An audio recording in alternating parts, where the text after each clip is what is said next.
ಯಾವ್ಯಾವುದೋ ಬೆಟ್ಟಗಳು, ಏನೇನೋ ಬೆಟ್ಟಗಳು, ಏನು ವ್ಯೂ ನೋಡ್ರಿ ಇದು. ಯಪ್ಪ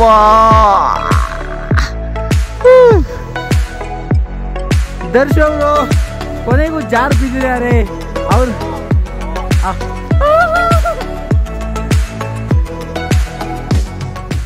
ನಿಜ ಹೇಳ್ತೀನಿ ರೀ, ಸಿಕ್ಕಾಪಟ್ಟೆ ಭಯ ಆಗುತ್ತೆ ರೀ. ಯಪ್ಪ ಎಂಥ ಜಾಗದಲ್ಲಿ ಭಯ ಆಗುತ್ತೆ ಗೊತ್ತೇನ್ರಿ? ಒಂದು ಲೆಗ್ ಸ್ಲಿಪ್ ಆದ್ರೆ ಕೈಲಾಸ.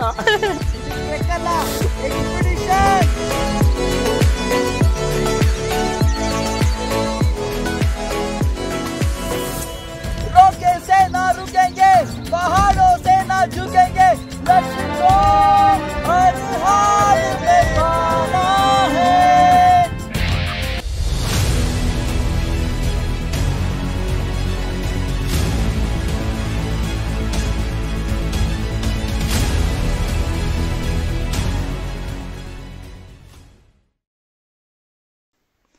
ನಮಸ್ಕಾರ. ಬೆಳ್ಳಂಬೆಳಿಗ್ಗೆ 4 ಗಂಟೆಯಿಂದ ನಾವು ಹೈಕ್ ಮಾಡ್ಕೊಂಡು ಬರ್ತಾಯಿದ್ದೀವಿ. ನೋಡ್ತಾ ಇದ್ದೀರಾ ಇಲ್ಲಿ ಎಂಥ ಅದ್ಭುತವಾದಂತಹ ಮೌಂಟೇನ್ಸ್ಗಳು. ನಿಜ ಹೇಳ್ತೀನಿ ರೀ, ಸಿಕ್ಕಾಪಟ್ಟೆ ಭಯ ಆಗುತ್ತೆ ರೀ. ಯಪ್ಪ ಕೆಳಗಡೆ ತುಂಬ ಡೀಪ್ ಕಾಣ್ತಾ ಇದೆ ನೋಡಿ. ಅದೇ ನಮ್ಮ ವಾನ್ ವಿಲೇಜಿಂದ ನಾವು ಈ ಕಡೆ ಬಂದಿದ್ದೀವಿ. ಆ ಸೈಡು ಫುಲ್ಲು ಹಿಮ ಇದೆ ನೋಡಿ. ಅದೇ ಆಲಿಬುಗ್ಯಾಲ್ ಪೀಕು. ನಿಜ ಹೇಳ್ತೀನಿ ರೀ, ಸಿಕ್ಕಾಪಟ್ಟೆ ಭಯ ಆಗ್ತಿತ್ತು ಎಡ್ಜಲ್ಲಿ ಕೆಲವೊಂದು ಕಡೆ. ಯಪ್ಪ ದೇವರೇ ದೇವರೇ ದೇವರೇ ಅಂದ್ಕೊಂಡೇ ಬಂದಿದ್ದೀನಿ. ಆದರೂ ತುಂಬ ಅದ್ಭುತವಾದಂಥ ಎಕ್ಸ್ಪೀರಿಯೆನ್ಸು. ಇನ್ನೂ ತುಂಬ ನಡೆಯೋದಿದೆ, ತುಂಬ ದೂರ ಹೋಗೋದಿದೆ. ಮೋಸ್ಟ್ಲಿ ಇವತ್ತು 16 ಕಿಲೋಮೀಟ್ರ್ ಹತ್ತಿದ್ದೀವಿ, 16 ಕಿಲೋಮೀಟ್ರ್ ಇಳಿತೀವಿ. ಎಷ್ಟು ಚೆನ್ನಾಗಿರುತ್ತೆ ಅಂತ ಈಗಲೇ ನನಗೆ ಅನಿಸ್ತಾ ಇದೆ. ಇನ್ನು ಸ್ವಲ್ಪ ಹೊತ್ತಿಗೆ ಬೆಳಗ್ಗೆ ಬಂದುಬಿಡುತ್ತೆ. ಮೇಲ್ಗಡೆ ನೋಡಿದ್ರೆ ಚಂದ್ರನೂ ಇದೆ ನಮಗೋಸ್ಕರ ಇವತ್ತು. ಅದ್ಭುತವಾದಂಥ ದೃಶ್ಯ. ಈ ಥರ ಪುಣ್ಯ ಎಲ್ಲರಿಗೂ ಸಿಗ್ಲಪ್ಪ. ನಿಜವಾಗ್ಲೂ ಪುಣ್ಯವಂತ ರೀ ನಾನು, ನಿಜವಾಗ್ಲೂ ಪುಣ್ಯವಂತ. ದರ್ಶು, ಪ್ರಪಂಚದ ತುದಿಯಲ್ಲಿದ್ದೀವಿ ಅಂತ ಅನಿಸ್ತಾ ಇಲ್ವಾ? 100%. ಎಂಥ ಆನಂದಮಯವಾದಂತಹ ಜಾಗ. ಪರಮಾತ್ಮ ಈ ಭಾಗ್ಯ ಕೊಟ್ಟಿದ್ದಕ್ಕೆ ಧನ್ಯವಾದ ಕಣಪ್ಪ. ನೋಡ್ರಿ ಹಿಮಾಲಯನ್ ರೇಂಜಸ್ಗಳನ್ನು. ಬೇದಿನಿ ಹತ್ರ ಇದ್ದೀವಿ ನಾವಿವಾಗ. ಒಂದು ಏನು ಅಬ್ಸರ್ವ್ ಮಾಡ್ಬೋದು ಅಂತಂದರೆ, ಬೆಟ್ಟಗಳು ಕಾಣ್ತಾ ಇದ್ದಾವಲ್ಲ, ಈ ಬೆಟ್ಟ ಕಾಣ್ತಾ ಇದೆಯಲ್ಲ ನನ್ನ ಎದುರುಗಡೆ, ಎಲ್ಲ ಸ್ನೋ ಈ ಸೈಡ್ನಿಂದ ಬಂದು ಹೊಡೆದಿದೆ. ಬೆಟ್ಟದ ಆ ಸೈಡ್ ನೋಡಿದ್ರೆ ಫುಲ್ ಒಂಥರ ಒಣಗೋಗಿರೋ ಹುಲ್ಲುಗಳ ಥರ ಕಾಣುತ್ತೆ ನೋಡಿ. ನಾವು ಬಂದಿರೋ ದಾರಿ ಆಲ್ಮೋಸ್ಟ್ ಆ ಪೀಕ್ ಹತ್ರದಿಂದನೇ ನಡ್ಕೊಂಡು ಬಂದಿದ್ದೀವಿ. ಎಷ್ಟು ಅಂದವಾಗಿ ಚಂದ್ರ ಕೂಡ ನಮ್ಮ ಸ್ವಾಗತ ಮಾಡ್ತಾ ಇದೆ ಅಂದರೆ. ದರ್ಶು ವಿಷಯ ಹೇಳಬೇಕು ಅಂದರೆ, ಹೇಳಿಪ್ಪ, ಲಾಸ್ಟ್ 2 ದಿನದಿಂದ ಒಂದು ನಾರ್ಮಲ್ ಟ್ರಕ್, ಒಂದು normal enjoyments, okay that's fine. But ಇವತ್ತು ಮಾಡಿದ ಟ್ರಕ್ ಇದೆಯಲ್ಲ, ನಿಜವಾದ ಅಡ್ವೆಂಚರು. ಎಂಥ ಜಾಗದಲ್ಲಿ ಭಯ ಆಗುತ್ತೆ ಗೊತ್ತೇನ್ರಿ? ಒಂದು ಲೆಗ್ ಸ್ಲಿಪ್ ಆದ್ರೆ ಡೈರೆಕ್ಟ್ ಕೈಲಾಸ. ದೇವಾ, ಇದಕ್ಕೆ ಕೈಲಾಸ ಅಂತ ಇಟ್ಟಿದ್ಯೇನೋ ಹೆಸರನ್ನ ನೀನು. ಆದ್ರೆ ನೋಡ್ರಿ, ಏನ್ ಬ್ಯೂಟಿಫುಲ್ ರೇಂಜಸ್ ರೀ, ಹಿಮಾಲಯನ್ ರೇಂಜಸ್ಸು. ಯಪ್ಪ ದೇವರೇ. ಬೆಳಿಗ್ಗೆ ಅರ್ಲಿ ಮಾರ್ನಿಂಗ್ 4 ಗಂಟೆಗೆ ಎದ್ದು ಟ್ರಕ್ ಸ್ಟಾರ್ಟ್ ಮಾಡಿರೋದು. 4 ಗಂಟೆಗೆ ಎದ್ಬಿಟ್ಟು ನಿಜವಾಗ್ಲೂ ಅನ್ಬಿಲೀವೇಬಲ್ ಟ್ರಕ್ ಇದು. ಅಲ್ಲ ಇವರೇ, ಈ ಜಾಗದಿಂದ ಸ್ಲೈಡ್ ಮಾಡ್ಬೇಕಂತೆ ನೋಡ್ರಿ. ಯಪ್ಪ ದೇವ್ರೇ, ಇಲ್ಲಿ ನೋಡಿ ಜಾರ್ಕೊಂಡು ಜನ ಆಟ ಆಡಿದ್ದಾರೆ ಇಲ್ಲಿ ಇಷ್ಟು ದೂರ. ಅಲ್ಲ, ನನಗೆ ಸ್ಲೈಡ್ ಬಂದು ಇಲ್ಲಿ ಯಾರು ಹಿಡ್ಕೊಳ್ಳಿಲ್ಲ ಅಂತಂದರೆ ನಮ್ಮ ಕತೆ ಏನು ಅಂತ. ದೇವಾ, ಪ್ರತಾಪ್ ಭಯ್ಯ ಬರ್ತಾ ಇದ್ದಾರೆ. ಎಂಥ ಅದ್ಭುತವಾದಂಥ ರೇಂಜಸಪ್ಪ ಇದು. ಆದರೂ ಹೇಳ್ತೀನಲ್ಲ ಭಯ್ಯ, सच में आपने हमको स्वर्ग दिखा दिया. हाँ जी सर, स्वर्ग है, स्वर्ग ही है सर, स्वर्ग ही है ये. हाली बेदनी तो स्वर्ग ही है. हाली बेदनी तो स्वर्ग है. अरे आगे जाएंगे तो स्वर्ग के लिए तो आगे जा रहे सर हम. और ठीक है, हनुमान जी का नाम लेके चलते रहेंगे. ಈ ಬೆಟ್ಟಗಳನ್ನು ಹತ್ತಬೇಕು ಅಂತ ಅಂದರೆ ಸುಮ್ಮನೆ ಮಾಮೂಲಿ ಶೂಸ್ಗಳಾಗಲ್ಲ. ಈ ಶೂಸು ಸ್ಲಿಪ್ ಆಗಬಾರ್ದು ಅಂತ ನೋಡಿ ನಾವು ಸ್ಪೈಕ್ಸ್ಗಳನ್ನ ಹಾಕ್ಕೊಂಡಿದ್ದೀವಿ. ಇವಾಗ ಪ್ರತಾಪ್ ಭಯ್ಯ ಹಾಕ್ಕೊಡ್ತಾ ಇದ್ದಾರೆ. ಅಲ್ಲ, ಇಲ್ಲೊಂಚೂರು ಲೆಗ್ ಸ್ಲಿಪ್ ಆಯಿತು ಅಂತ ಅಂದರೆ ಎಷ್ಟು ಕೆಳಗಡೆ ಹೋಗುತ್ತೆ. ನಮ್ಮ ಹತ್ರ ಒಂಚೂರು ದಾರಿ ಇಲ್ಲ. ಆ ದಾರಿ ಮಾಡಿಕೊಂಡು ಪ್ರತಾಪ್ ಭಯ್ಯ ಅವರು ನಮಗೋಸ್ಕರ ಅಂತ ಮಾಡಿಕೊಟ್ಟಿದ್ದಾರೆ. ಪ್ರತಾಪ್ ಭಯ್ಯ ಸಖತ್ತಾಗಿ ಗೈಡ್ ಮಾಡ್ತಾರೆ. ಬನ್ನಿ ಇವ್ರ ಜೊತೆ ಹೈಕ್ ಮಾಡಿ, ತುಂಬ ಚೆನ್ನಾಗಿ ಗೈಡ್ ಮಾಡ್ತಾರೆ. ಪರಮಾತ್ಮ. ಮೌಂಟೇನ್ ಕಿಂಗ್ಸ್ ಅಂತ ಇವ್ರದ್ದು ಟ್ರೆಕ್ಕಿಂಗ್ ಗ್ರೂಪು. ನಾವು ಇಷ್ಟೊಂದು ಕಷ್ಟ ಇಷ್ಟೊಂದು ಅದ್ಭುತವಾಗಿರುತ್ತೆ ಅಂತ ಅಂದ್ಕೊಂಡೇ ಇರಲಿಲ್ಲ. ಸಖತ್ತಾಗಿದೆ.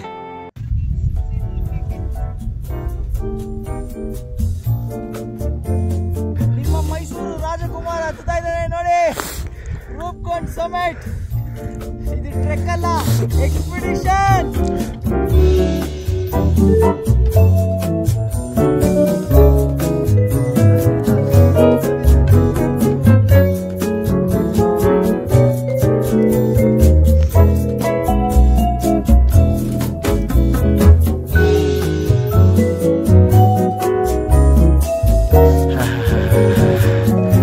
ನೋಡಿ ಹೆಂಗಿದೆ ರೇಂಜಸ್, ಹಿಮಾಲಯನ್ ರೇಂಜಸ್ ಏನು ಅದ್ಭುತವಾಗಿದೆ ರೀ ಅಂದರೆ.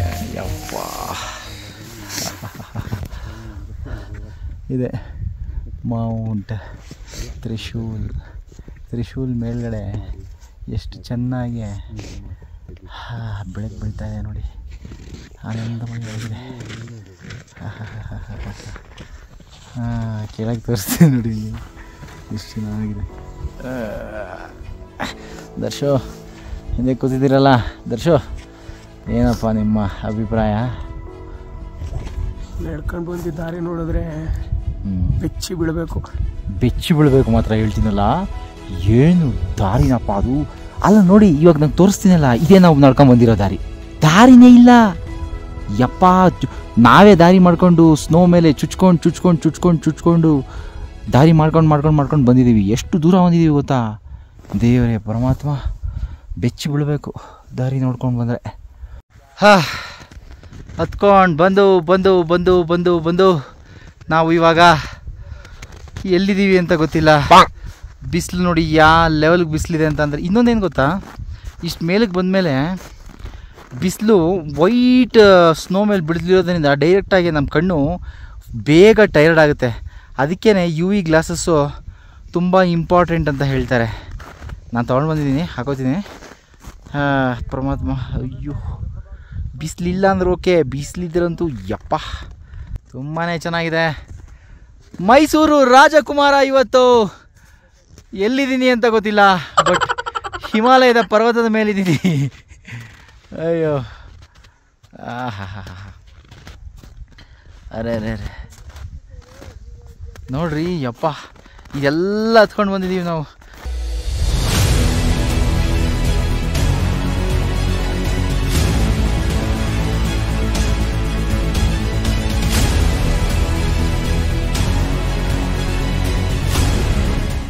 रोके से ना रुकेंगे, पहाड़ों से ना झुकेंगे, लक्ष्य हर हाल में पाना है.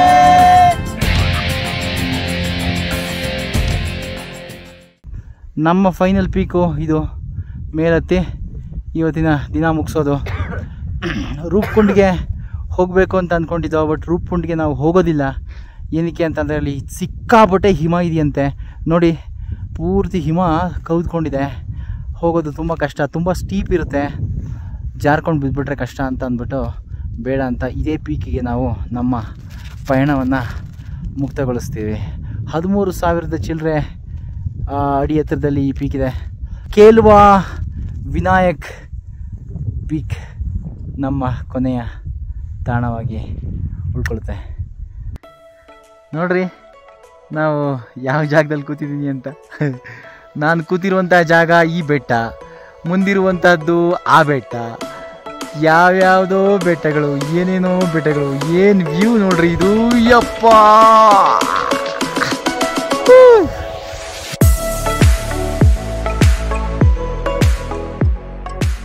ಇಲ್ಲಿಗೆ ನಾವು ರೀಚ್ ಆಗಬೇಕಾಗಿರುವಂತಹ ಪೀಕ್ ಪಾಯಿಂಟ್ ತಲುಪಿದಾಯಿತು.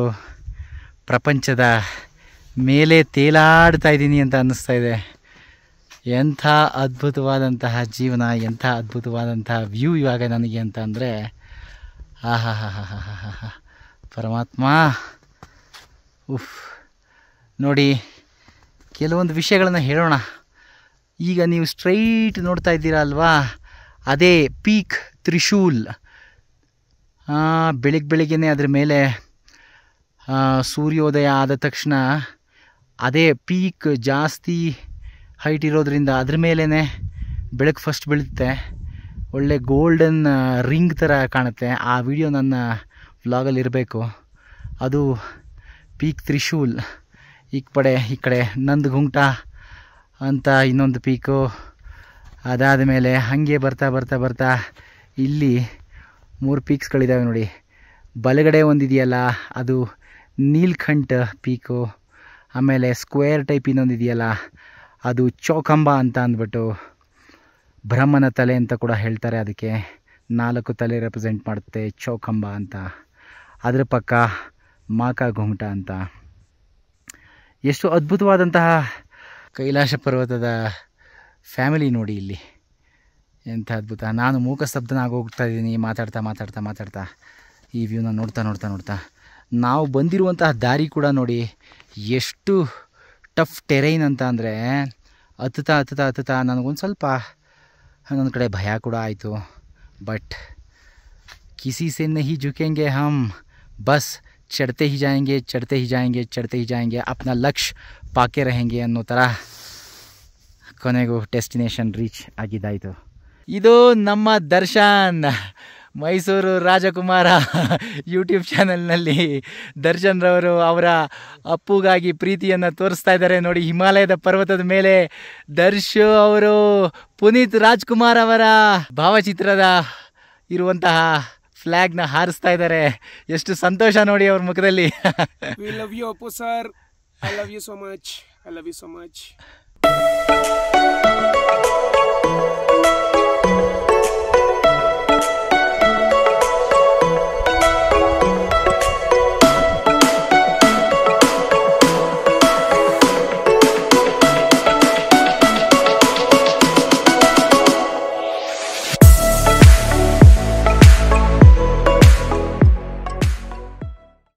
ಎಂಥ ಅದ್ಭುತವಾದಂತಹ ತಾಣ ಇದು, ಎಂಥ ಅದ್ಭುತವಾದಂತಹ ತಾಣ. ಇಂಥ ತಾಣದಲ್ಲಿ ನನಗೆ ಯೋಗಾಭ್ಯಾಸ ಮಾಡುವಂತಹ ಒಂದು ಭಾಗ್ಯನ ಕಲ್ಪಿಸ್ಕೊಟ್ಟಿದ್ದಕ್ಕೆ ಭಗವಂತನಿಗೆ ಧನ್ಯವಾದ ಹೇಳಬೇಕು ಅಂತ ಅಂದ್ಕೊತಾ ಇದ್ದೀನಿ. ಭಗವಂತ ಧನ್ಯವಾದ ಕಣಪ್ಪ, ಭಗವಂತ ಧನ್ಯವಾದ. ಅಲ್ಲ, ಈ ಹಿಮಾಲಯದ ಮೇಲೆ ಯೋಗ ಮಾಡ್ತಾ ಹೀಗೆ ನಿಂತ್ಕೋಬಹುದು. ಆದರೆ ಫಿಸಿಕಲ್ಲಾಗಿ ಎಕ್ಸರ್ಷನ್ ಇಲ್ಲ ಅಂತ ಅಂದರೆ ಎಷ್ಟು ಬಟ್ಟೆಗಳು ಬೇಕಾಗುತ್ತೆ ಅಂತ ನೀವೇ ಲೆಕ್ಕ ಹಾಕೊಳ್ಳಿ. ಅಪ್ಪ,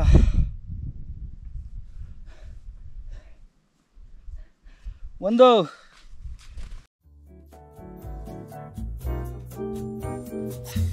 ಎರಡು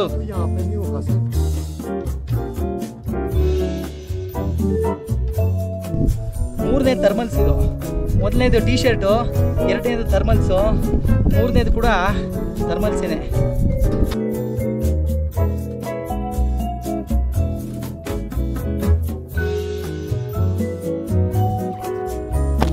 ಇದೊಂದು ಫ್ಲೀಸ್ ಜಾಕೆಟು. ಫ್ಲೀಸ್ ಜಾಕೆಟ್ ಆದಮೇಲೆ ಒಂದು ಸ್ವೆಟ್ರು, ಇದ್ರ ಮೇಲೊಂದು -5 ಡಿಗ್ರಿ ಜಾಕೆಟ್ ಒಂದಿದೆ. ಅದಾದಮೇಲೆ ಅದರ ಮೇಲೆ ಒಂದು ಜಾಕೆಟ್ ಇದೆ. ಟೋಟಲ್ ಆಗಿ 1 2 3 4 ಒಳಗಡೆ 5 6 7 ಜಾಕೆಟ್ಸ್ಗಳನ್ನು 7 ಬಟ್ಟೆಗಳನ್ನು ಹಾಕೊಂಡಿದ್ದೀನಿ ಈ ಹಿಮಾಲಯದ ಥಂಡಿನ ತಡ್ಕೊಳ್ಳೋದಕ್ಕೆ. ಇಂಥ ಒಂದು ಅದ್ಭುತವಾದಂತಹ ತಾಣದಲ್ಲಿ ಊಟ ಮಾಡುವ ಭಾಗ್ಯ ಯಾರಿಗುಂಟು ಯಾರಿಗಿಲ್ಲ. ಎಂಥ ಜಾಗದಲ್ಲಿ ಊಟ ಮಾಡೋ ಭಾಗ್ಯ ಇದೆ ನೋಡಿ ನಮಗೆ.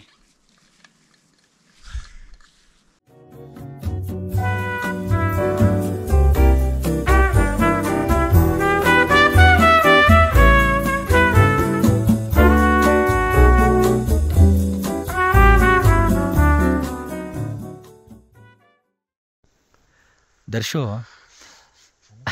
ನಾವು ಬೆಳಿಗ್ಗೆ ಇವತ್ತು ಹತ್ಕೊಂಡು ಬಂದಿದ್ದೀವಲ್ಲ, I don't think so that ಇದು ನಾರ್ಮಲ್ ಫಿಟ್ನೆಸ್ ಇಲ್ದಲೇ ಬರೋಕ್ಕೆ ಸಾಧ್ಯ ಅಂತ. ಅಸಾಧ್ಯ ಅಲ್ವಾ? 100%. ಫಿಟ್ನೆಸ್ ಒಂದೇ ಅಲ್ಲ, ಫಿಟ್ನೆಸ್ ಜೊತೆಗೆ ಕೆಲವು ಬ್ಯಾಲೆನ್ಸ್ ಬೇಕು, ಧೈರ್ಯ ಬೇಕು, ಯಪ್ಪ, ಕಾನ್ಫಿಡೆನ್ಸ್ ಎಲ್ಲ ಬೇಕು. ನಾವು ಬಂದಿರೋ ದಾರಿ ನೋಡಿ, ಅಲ್ಲಿ ಹತ್ತುತ್ತಾ ಯಾವ ಥರ ಫೀಲ್ ಆಗುತ್ತೆ ಅಂತ ಅಂದರೆ, ಕೆಲವೊಂದ್ಸಲ ಭಯ ಫೀಲ್ ಆಗುತ್ತೆ, ಅಯ್ಯೋ ಜಾರ್ಬಿಟ್ಟು ಅಂತ ಫೀಲ್ ಆಗುತ್ತೆ. ಅಯ್ಯೋ ಮತ್ತೆ ಇದು ನಾನು ಹೇಳ್ತಿದ್ದೀನಲ್ಲ, ತುಂಬ ಇಂಪಾರ್ಟೆಂಟ್ ಏನು ಗೊತ್ತಾ, ಟ್ರೆಕ್ ಪೋಲು ತುಂಬ ಇಂಪಾರ್ಟೆಂಟು. ಅದಾದಮೇಲೆ ಇನ್ನೇನೇನು ಇಂಪಾರ್ಟೆಂಟ್ ಇರುತ್ತೆ? ಶೂಸ್ ಅಂತೂ ನಾನು ಹೇಳ್ತಿದ್ದೀನಿ, ಡೆಕತ್ಲಾನ್ಗೆ ಹೋಗ್ಬಿಟ್ಟು 7,000 8,000 ಇದೇನಪ್ಪ ಇದು ಶೂಸು ಇಷ್ಟೊಂದು ಕಾಸ್ಟ್ಲಿ ಅಂತ ಅನ್ಕೊತೀವಿ. ನಿಜ ಹೇಳ್ತೀನಿ, ಒಳ್ಳೆ ಕ್ವಾಲಿಟಿ ಶೂ ತೊಗೊಬೇಕು. ಆವಾಗಲೇ ಸ್ನೋ ಒಳಗಡೆ ಫುಲ್ಲು ಕಾಲು ಬೆಚ್ಚಗಿರುತ್ತೆ. ಇಲ್ಲ ಅಂತಂದರೆ ಹೆಂಗಾಗುತ್ತೆ ಅಂತಂದರೆ ಹೇಳೋಕ್ಕೆ ಆಗೋದಿಲ್ಲ. ಅದನ್ನ ಫಸ್ಟು ಮೆಂಟಲಿ ಪ್ರಿಪೇರ್ ಇರಬೇಕು, ಮೆಂಟಲಿ ಸಖತ್ತಾಗಿ ಪ್ರಿಪೇರ್ ಆಗಿರಬೇಕು. ಅದು ಮಾತ್ರ ಆಬ್ಸಲ್ಯೂಟ್ಲಿ ಸತ್ಯ. ಎಂಥ ಅದ್ಭುತವಾದಂತಹ ತಾಣ ರೀ ಇದು ಅಲ್ಲ, ಕೈಲಾಸ ಪರ್ವತ. ಒಬ್ಬ ಎಲ್ಲ ಅದ್ಭುತವಾದಂತಹ ತಾಣ ಇದು, ಅದ್ಭುತವಾದಂತಹ ತಾಣ. ಕೊನೆಗೆ ನಮ್ಮ ರೂಪ್ಕುಂಡ್ ಟ್ರೆಕ್ ಸಾಧನೆ ಕೇಲ್ವಾ ವಿನಾಯಕ್ ಪೀಕ್ ಅಲ್ಲೇ ಮುಕ್ತಾಯಗೊಳ್ತಾ ಇದೆ. ಎಷ್ಟು ಕಷ್ಟ ಪಟ್ಕೊಂಡು ಬರಬೇಕಾಗಿದೆ ಈ ಜಾಗಕ್ಕೆ. ದರ್ಶೋ ಹತ್ತಿ.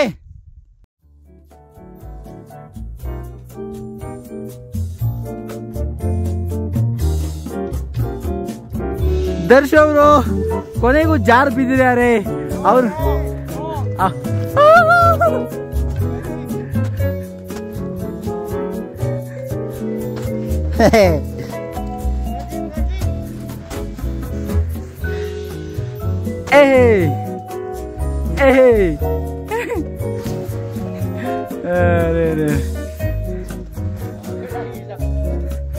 ಇವರು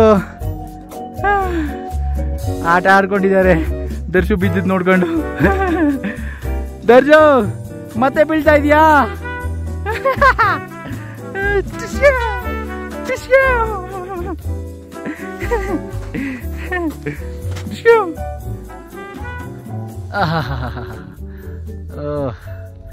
ಇದೇ ನನ್ನ ದಾರಿ. ಇಲ್ಲಿ ನೋಡಿ, ಅಯ್ಯಪ್ಪ ಎಷ್ಟು ಅದ್ಭುತವಾದಂತಹ ಟ್ರೈಲ್ ಅಂತ ಅಂದರೆ ಎಲ್ಲ ಹೊರಟೋಗ್ಬಿಟ್ಟಿದ್ದಾರೆ. ಈಗ ನಾನು ಒಬ್ಬನೇ ಇದ್ದೀನಿ, ಹೆಂಗೆ ಅಂತ ಗೊತ್ತಿಲ್ಲ, ಹೋಗ್ತಾ ಇರ್ತೀನಿ ಅಷ್ಟೇ. ಇದೇ ನೋಡಿ, ನಾವು ಬೆಳಿಗ್ಗೆ 4 ಗಂಟೆಗೆ ಎದ್ದು ನಡ್ಕೊಂಡು ಬಂದು ಅಂತ ಹೇಳ್ತಿದ್ನಲ್ಲ, ಆ ನಡ್ಕೊಂಡು ಬಂದಂತಹ ಟ್ರೈಲು ಕತ್ಲೆಯಲ್ಲಿ ಏನು ಕಂಡೇ ಇಲ್ಲ. ಇವಾಗ ಎಲ್ಲ ಕಾಣ್ತಾ ಇದೆ. ಎಷ್ಟು ಅದ್ಭುತವಾದಂಥ ಟ್ರೈಲ್ ನೋಡ್ರಿ ಇದು. ಫುಲ್ಲು ಕೆಳಗಡೆ ಪೈನ್ ಅನಿಸುತ್ತೆ ಅಲ್ಲ, ಪೈನ್ ಫಾರೆಸ್ಟು. ಈ ಸೈಡು ಪೂರ್ತಿ ಬೆಟ್ಟ, ಎಲ್ಲ ಅದ್ಭುತವಾದಂತಹ ಹಿಮಾಲಯನೇ. ಆಮೇಲೆ ಏನು ಗೊತ್ತಾ, ಇವರು ನಮ್ಮ ಟ್ರೆಕ್ ಗೈಡು ಅವಾಗವಾಗ ಹೇಳ್ತಾ ಇರ್ತಾರೆ, ಸರ್ ಇದು ಓಕೆ, ಇದು ಫುಲ್ಲು ಸ್ನೋ ಸೀಸನಲ್ಲಿ ಬಂದಿದ್ದೀರಾ, ಒಳ್ಳೆ ಸ್ನೋ ಅನುಭವಿಸಿದ್ದೀರಾ, ತುಂಬ ಚೆನ್ನಾಗಿತ್ತು. ಅದೇ ಥರ ನೀವು ಅಕ್ಟೋಬರ್ ಸೆಪ್ಟೆಂಬರಲ್ಲಿ ಬನ್ನಿ, ಈಗ ಕಾಣ್ತಾ ಇದೆಯಲ್ಲ ಬ್ರೌನ್ ಕಾಣ್ತಾ ಇದೆಯಲ್ಲ, ಅದು ಪೂರ್ತಿ ಹಸಿರು ಕಾಣುತ್ತೆ. ಫುಲ್ಲು ಫ್ಲವರ್ಸ್ ಇರುತ್ತೆ, ಸಖತ್ತಾಗಿರುತ್ತೆ. ಬನ್ನಿ ಇಲ್ಲಿಗೆ ಸೆಪ್ಟೆಂಬರ್ ಅಕ್ಟೋಬರ್ ಅಂತ ಹೇಳ್ತಾಯಿದ್ರು. ನೋಡೋಣ, ಆದರೆ ಬಂದರೆ ಆಯಿತು ಅಷ್ಟೇ. 1 ದಿನ 2 ದಿನ ಬಂದು ಹೋದ್ರಾಯ್ತು. ಹಾಂ, ಸೊ ಇದಾಯಿತು ನಮ್ಮ ರೂಪ್ಕುಂಡ್ ಟ್ರೆಕ್. ಸೊ ಇವತ್ತು ಕೊನೆಯ ದಿನ. ಎಲ್ಲನೂ ಪ್ಯಾಕ್ ಮಾಡಿಕೊಂಡು, ನನ್ನ ಹಿಂದ್ಗಡೆ ಕಾಣ್ತಾ ಇದೆಯಲ್ಲ ನಿಮಗೆ ನಮ್ಮ ಟೆಂಟ್ ಡೆನ್ಸ್ಗಳಾಗಿದ್ದು. ಅವು ಸ್ವಲ್ಪ ಅದರೊಳಗಿರೋದ್ರಿಂದ ನಮಗೆ ಗಾಳಿ ಚಳಿ ಸ್ವಲ್ಪ ಕಮ್ಮಿ ಆಯಿತು. ಬಟ್ ಇವತ್ತು ಸ್ವಲ್ಪ ಬಿಸಿಲಿರೋದ್ರಿಂದ ಎನ್ವಿರಾನ್ಮೆಂಟ್ ತುಂಬ ಚೆನ್ನಾಗಿದೆ. ಜಾಕೆಟ್ಸ್ನೆಲ್ಲ ತೆಗೆದ್ಬಿಟ್ಟು ಆರಾಮಾಗಿ ಕೆಳಗಡೆ ನಡ್ಕೊಂಡು ಹೋಗ್ಬೋದು. 4 ಅವರ್ಸಲ್ಲಿ ನಮ್ಮ ತಂಗುರಾಣಕ್ಕೆ ನಾವು ತಲುಪ್ತೀವಿ ಅಂತ ಅಂದ್ಕೊಂಡಿದ್ದೀವಿ. ಇವಾಗ 10 ಗಂಟೆ, ಅಂದರೆ 2 ಗಂಟೆ ಒಳಗೆಲ್ಲ ನಾವು ಸೇರ್ಕೋತೀವಿ. ಎಷ್ಟು ಅದ್ಭುತವಾದಂಥ ಬೆಟ್ಟಗಳು ನೋಡಿ. ಮತ್ತೆ ಇಲ್ಲಿಗೆ ಬರ್ತಾ ಇರಬೇಕು ಅಂತ ಅನಿಸುತ್ತೆ. ಈ ಜಾಗ ನೋಡ್ತಾನೆ ಇರಬೇಕು ಅಂತ ಅನಿಸುತ್ತೆ. ಆವಾಗವಾಗ ಒಳ್ಳೊಳ್ಳೆ ಫ್ರೆಂಡ್ಸ್ಗಳು ಕೂಡ ಮೀಟ್ ಆದರು. ಎಂತೆಂಥ ಅದ್ಭುತವಾದಂಥ ಫೋಟೋಗ್ರಫೀಸ್ಗಳನ್ನು ತೆಗೆದಿರುವಂಥ ಒಬ್ಬ ಫ್ರೆಂಡ್ ಕೂಡ ಮೀಟ್ ಆದ, ಆರ್ಮಿಯಲ್ಲಿ ವರ್ಕ್ ಮಾಡ್ತಿರೋರು. ಮತ್ತು ಇನ್ನೊಬ್ಬರು IT ಪ್ರೊಫೆಷನಲ್ ಕೂಡ ಇವರೇನೆ, ಅವರು ಮೀಟ್ ಆದರು. ಎಂಥ ಸುಂದರವಾದಂಥ ಅನುಭವ. ಈ ಥರ ಒಳ್ಳೊಳ್ಳೆ ಹೊಸ ಜಾಗಕ್ಕೆ ಹೋಗ್ತಾ ಹೊಸ ವ್ಯಕ್ತಿಗಳನ್ನು ಮೀಟ್ ಮಾಡೋದು, ಅವರ ಪರಿಚಯ ಮಾಡ್ಕೊಳ್ಳೋದು, ಅವರಲ್ಲಿರುವ ಒಳ್ಳೆತನವನ್ನು ನಾವು ಒಂದು ಸ್ವಲ್ಪ ಪಡ್ಕೊಳ್ಳೋದು, ಹಾಗೆ ಮುಂದುವರಿಯೋದು ಜೀವನದಲ್ಲಿ. ಆನಂದವಾದಂತಹ ಈ ಒಂದು ಟ್ರೆಕ್ಕು ಈಗ ಮುಕ್ತಾಯಗೊಳ್ತಾ ಇದೆ.